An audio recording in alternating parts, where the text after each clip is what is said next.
여러분 안녕하십니까, 우수근입니다.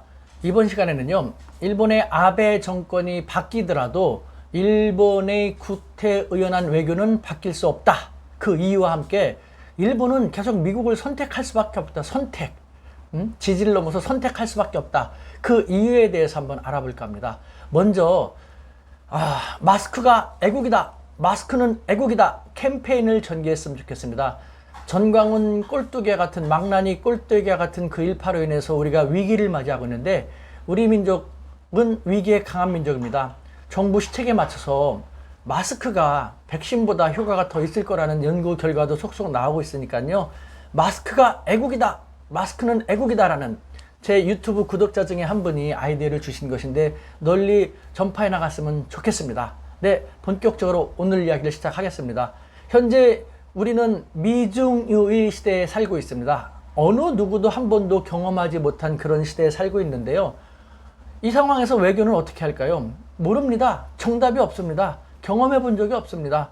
여태까지는 유일 초강대국 미국에만 의존하면은 미국이 안보를 보장해 주다시피 하고 우리는 거기에 대해서 어느 정도 대가를 주면서 지내왔는데, 미국이는 그렇게 할 만한 여유가 없습니다. 유일 초강대국 미국의 시대가 저물면서 중국이 빠르게 부상하고 있지만, 중국도 아직 우리를 아니면 특정 어떤 한 나라를 완전히 안보를 보장해주는 그런 상태의 국력은 아니고 앞날이 어떻게 될지 모르거든요.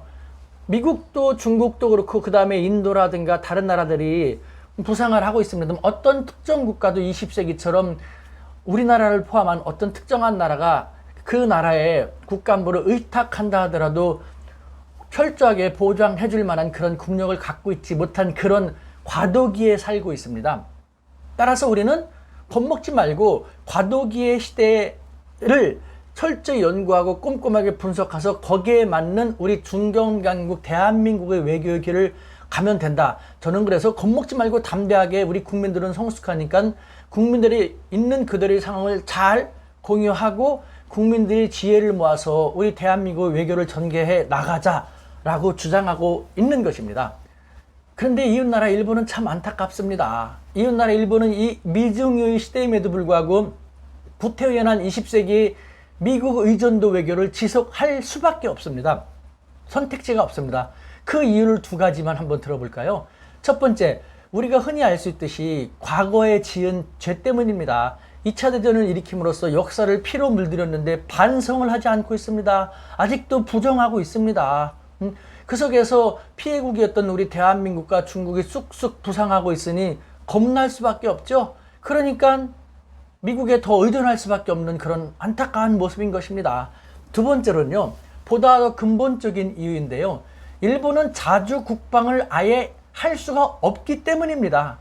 사실 우리도 미국에 의해서 자주 국방에 함에 있어서 부당한 간섭을 저는요 적잖이 받고 있다고 생각을 합니다. 하지만 일본 같은 경우는요, 2차 대전을 일으킨 그 대가로 미국에 의해서 아직도 손발 모든 것이 꽁꽁 묵혀있기 때문에 우리보다 상황이 훨씬 더 심각한 것이죠. 그 대표적인 것이 바로 일본의 헌법인데요. 네, 평화 헌법이라고 불리고 있고, 또 일본이 반성하지 않는 저 모습을 볼 때 언제 무슨 일을 저지를지 모르니까 평화 헌법으로서 일본의 손발을 꽁꽁 묶고 있는 것, 외부인 우리의 입장에서는 좋지만 정작 일본인들의 입장에서는요, 그것 때문에 아무것도 자주 국방을 할 수가 없는 것이죠.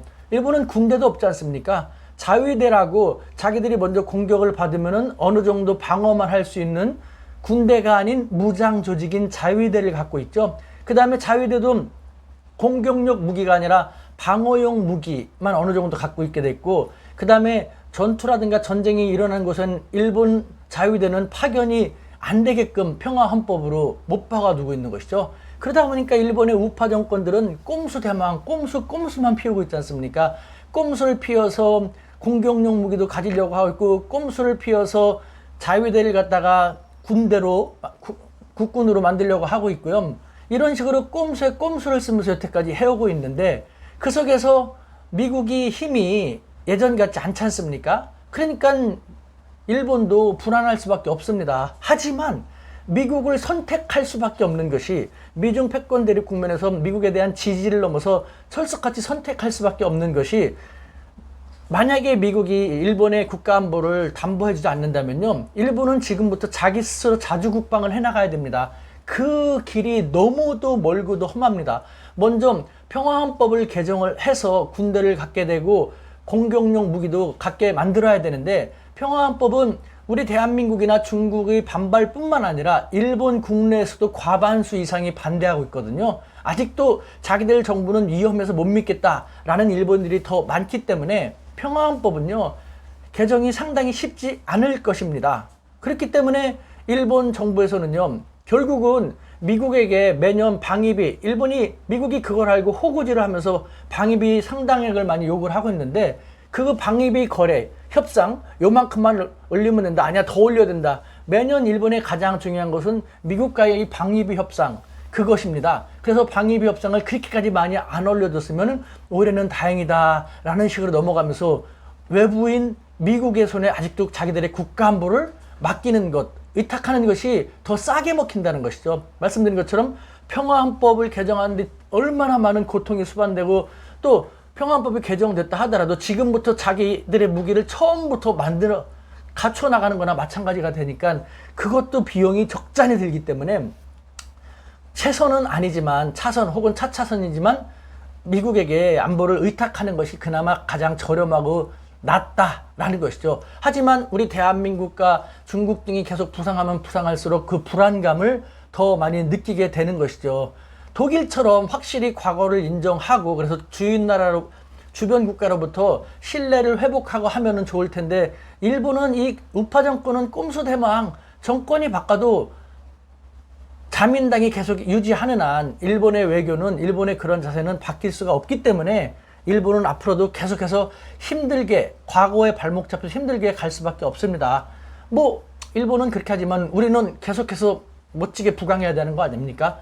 자주 국방을 위해서 외부의 불순한 간섭 세력에 대해서 스마트하게 잘 대처를 하고 협상을 하면서 부단한 자주 국방을 해 나갈 필요가 있습니다. 저는 우리 대한민국은 잘 하리라 생각합니다. 여러분, 마지막으로 마스크는 애국이다, 마스크가 애국이다, 주위에 널리 전파해 주시기 바랍니다. 그래서 우리가 빨리 이 코로나 사태를 다시 안정적으로 관리하게 되기를 바랍니다. 우리는 할 수 있습니다.